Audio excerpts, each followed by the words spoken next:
Polda Metro Jaya menetapkan 30 tersangka mafia tanah. 13 orang diantaranya merupakan pegawai Kementerian Agraria dan Tata Ruang Badan Pertanahan Nasional (ATR) BPN. Hal tersebut disampaikan dalam konferensi pers mafia tanah yang ditangani sejak tahun 2020, juga dihadiri para korban mafia tanah. Adapun peran pegawai BPN adalah membuat akun palsu pejabat BPN. Modus operandi dengan misalnya melakukan penyalahgunaan akun BPN RI pada sistem aplikasi KKP. Anak buah jadi tersangka mafia tanah, Menteri Agraria Kepala BPN Hadi Cahyanto secara tegas mengingatkan oknum BPN yang terlibat mafia tanah akan dipecat. Terus mengawal sistem dan kinerja pegawai di lingkup ATR BPN. Saudara-saudara, apabila terjadi pelanggaran, saya tidak segan-segan untuk segera mencopot proses hukum dan pecat. Nirina Zubir yang menjadi salah satu korban sindikat mafia tanah mengapresiasi pengungkapan para tersangka. Namun ia berharap para mafia tanah dapat dimiskinkan untuk memberikan efek jera. Adalah mereka-mereka yang sudah mengambil hak orang lain itu, ya kalau boleh dikatakan ya dimiskinkan, karena mereka kan tidak punya hak dan sudah ketahuan melakukan kesalahan gitu. Ya udah. Dari total 30 tersangka yang diumumkan, 25 orang diantaranya telah ditahan pihak kepolisian. Selain pejabat dan pegawai BPN, penyidik juga menangkap 2 ASN pemerintah daerah, 2 kepala desa, seorang penyedia jasa perbankan, serta 12 orang masyarakat sipil. Tim Liputan Kompas TV.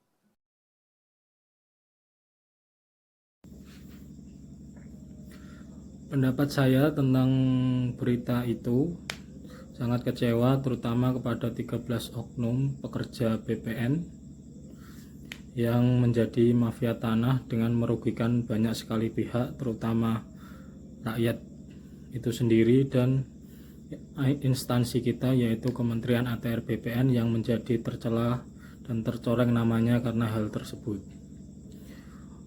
Untuk itu kita himbau kepada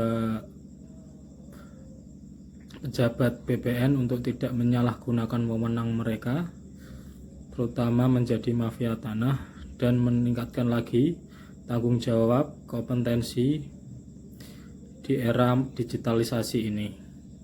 Itu saja yang bisa saya sampaikan.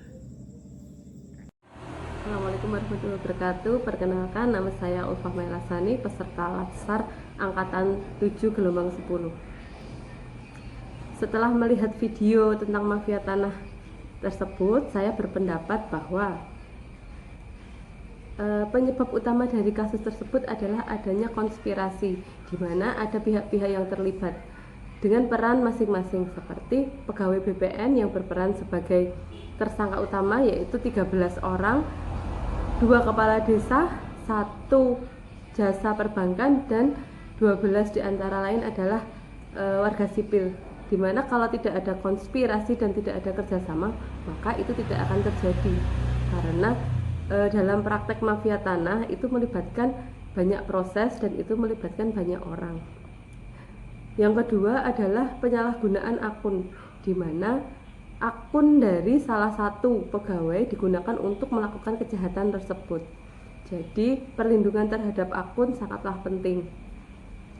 Yang nomor 3, menurut saya itu melanggar nilai-nilai Pancasila, di mana tidak bersikap adil kepada sesama manusia, terus melanggar nilai berakhlak sebagai PNS, dan tentunya tidak melaksanakan fungsi PNS sebagai pelayan publik. Demikian pendapat saya. Terima kasih. Perkenalkan, nama saya Vidya Safinatun Naja. Saya CPNS dari Kantor Pertanahan Kabupaten Jepara. Video tadi adalah video yang menampilkan bad practice yang berkaitan dengan manajemen ASN. Menurut pendapat saya, pegawai BPN tersebut adalah contoh buruk dari manajemen ASN karena melanggar fungsi dan tugas ASN sebagai pelayan publik yang seharusnya memberikan pelayanan publik yang profesional dan berkualitas. Pegawai BPN tersebut juga menyalahgunakan kode etik ASN dengan menyalahgunakan informasi negara untuk mencari keuntungan pribadi. melanggar ketentuan peraturan perundang-undangan yang ada, dan mencemarkan nama baik ASN. Kementerian Agraria dan Tata Ruang Badan Pertanahan Nasional meluncurkan sejumlah platform pertanahan berbasis digital. Platform pertanahan digital tersebut sejatinya disiapkan untuk memudahkan masyarakat dalam mengurus masalah pertanahan. Ada 6 platform layanan digital yang diluncurkan oleh Kementerian ATR Badan Pertanahan Nasional, diantaranya Sentuh Tanahku, Gistaru atau Geographical System Data Ruang, Loketku, dan juga platform lainnya. Aplikasi Sentuh Tanahku akan memberikan kemudahan kepada penggunanya dalam urusan tanah, mulai dari pengajuan sertifikat, memantau status dan informasi terkait status berkas sertifikat tanah yang diajukan, hingga informasi layanan di Kementerian ATR BPN.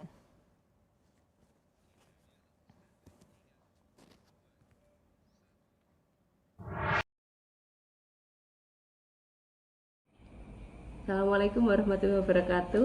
Perkenalkan, nama saya Ulfah Mailasani, peserta Latsar CPNS gelombang 7 angkatan 10. Setelah melihat video tersebut, menurut saya adalah aplikasi Sentuh Tanahku sangat membantu masyarakat dalam melihat berkas yang sedang diajukan. Pemohon dapat mengecek berkas tersebut dimanapun dan kapanpun. Ini merupakan implementasi dan nilai berorientasi pelayanan di mana Kementerian Sosial memahami dan memenuhi kebutuhan masyarakat demi terciptanya pelayanan prima untuk kepuasan masyarakat. Hal ini juga bentuk implementasi dari e-governance di mana masyarakat memperoleh pelayanan secara elektronik dan pelayanan juga dilakukan dengan cara elektronik. Hal ini membuat lebih mudah, lebih cepat, lebih efisien waktu, efisien tenaga, dan transparan. Demikian pendapat saya. Terima kasih. Perkenalkan, nama saya Firda Safinatun Najah. Saya CPNS dari Kantor Pertanahan Kabupaten Jepara. Video tadi adalah video yang menampilkan best practice yang berkaitan dengan manajemen ASN dan Smart ASN. Menurut pendapat saya, Kementerian ATR BPN telah mengelola manajemen ASN dengan baik karena terus berusaha memberikan pelayanan yang prima bagi masyarakat. Kementerian ATR BPN juga telah menerapkan konsep Smart ASN dengan adanya aplikasi Sentuh Tanahku, Survei Tanahku, Loketku, dan lain-lain. Dengan meningkatnya transformasi digital pada Kementerian ATR BPN bertujuan agar dapat memberikan pelayanan yang prima bagi masyarakat. Peningkatan transformasi digital ini dapat memudahkan verifikasi data pertanahan dan diharapkan dapat mencegah terjadinya kasus mafia tanah yang sekarang ini marak terjadi. Pendapat saya tentang video tersebut sangat bagus karena itu membuktikan bahwa ATR BPN mengikuti digitalisasi dengan ikut membuat aplikasi-aplikasi yang memudahkan masyarakat untuk berhubungan langsung dengan BPN seperti Loketku, Sentuh Tanahku, dan Gistaru, dan masih banyak lainnya. Di Sentuh Tanahku kita bisa mencari lokasi bidang kita, terus ada mencari berkas yang ada di BPN sudah sampai mana tanpa harus ke BPN langsung, dan ada beberapa informasi yang bisa menjelaskan apa itu HM, apa itu pemecahan, gimana caranya, tanpa kita harus ke kantor. Dengan online di genggaman tangan sendiri kita bisa tahu tentang berbagai proses di BPN itu sendiri, baik itu pemecahan, royak, jual beli, waris, hibah, dan masih banyak lagi. Itu saja yang bisa saya sampaikan. Terima kasih. Assalamualaikum warahmatullahi wabarakatuh. Perkenalkan, nama saya Kania Ajeng Meiriani, formasi verifikator berkas permohonan hak Satuan Kerja Kantor Pertanahan Kabupaten Boyolali. Dari 2 video yang sudah kelompok kami cari, Video pertama yaitu mengenai mafia tanah. Perilaku tersebut jelas tidak menggambarkan nilai-nilai dasar ASN berakhlak. Ada beberapa pelanggaran dari nilai-nilai dasar ASN yang dilakukan dalam video tersebut. Salah satunya yaitu akuntabel. Akuntabel yang dimaksud di sini adalah menyalahgunakan wewenang dan jabatan untuk keuntungan pribadi, tidak melakukan pekerjaan sesuai dengan prosedur, dan tidak jujur dalam menggunakan kewenangannya. Untuk video kedua, sangat mencerminkan nilai-nilai berakhlak ASN. Salah satunya yaitu adaptif. Sebab, ATR BPN berinovasi dan antusias dalam menggerakkan serta menghadapi perubahan secara teknologi dengan mengeluarkan aplikasi Sentuh Tanahku. Aplikasi tersebut semakin memudahkan masyarakat dalam mengakses pelayanan-pelayanan yang ada di kantor pertanahan. Mungkin itu yang dapat saya sampaikan, kurang lebihnya mohon maaf. Wassalamualaikum warahmatullahi wabarakatuh. Baik, saya Muhammad Iban, peserta Latsar CPNS golongan 2, angkatan 10, gelombang 7, kelompok 3, Jabatan Pengelola Informasi Pertanahan dari Kantor Pertanahan Kabupaten Lombok Timur. Dari dua tayangan tadi, saya tertarik dengan satu hal, yang mana dalam tayangan tadi itu ada yang mencerminkan sebagai best practice dan satunya sebagai best practice yang sama-sama dilakukan oleh insan BPN. Dan mungkin teman-teman yang lain sudah menganalisanya secara lebih detail satu-satu, prinsipnya apa yang dilanggar, lalu nilai yang dijunjung, hukumannya seperti apa, dan lain sebagainya. Saya coba melihatnya dari sisi yang lain. Bagi saya ada satu hal yang menarik itu tadi, yaitu seperti ada irisan atau intersection dari dua kejadian ini, yang sebetulnya sangat erat kaitannya dengan materi agenda ketiga kita kali ini tentang Smart ASN. Irisan itu namanya teknologi atau pemanfaatan teknologi. Pada bad practice, teknologi digunakan untuk kejahatan mafia tanah, seperti background saya ini.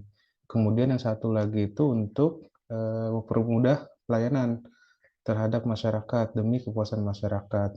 Artinya irisan ini tuh seperti berasal dari dua lingkaran yang berbeda. Yang satu lingkaran sebut saja lingkaran malaikat, yang satu lingkaran setan. Nah, kaitannya dengan materi kita kali ini, saya coba fokus pada salah dua kompetensi yang seharusnya dimiliki oleh pengguna atau user di dalam ruang digital, apalagi ASN yang harusnya smart, yaitu nilai digital ethics dan digital culture. Pada lingkaran setan jelas memiliki kemampuan dalam bidang IT, namun ethics dan juga culture-nya ini nol. Buktinya mereka bisa membobol atau memanipulasi akun KKP. Nggak mungkin kalau nggak ngerti, tapi nggak punya kompetensi ethics dan culture. Nah, di sisi yang lain, lingkaran malaikat itu kompetensinya punya, etiknya punya, culture-nya punya, dan juga security juga pasti punya. Nah, jadi kita harus bisa memilih dan memahami tentang apa itu Smart ASN, terus bagaimana penerapannya, contoh-contohnya, kita bisa aplikasikan selama kita berkarir di BPN, dan semoga kedepannya kita menjadi insan BPN yang selalu berada di lingkaran malaikat. Jangan menyeberang-nyebrang ke lingkaran setan. Terima kasih.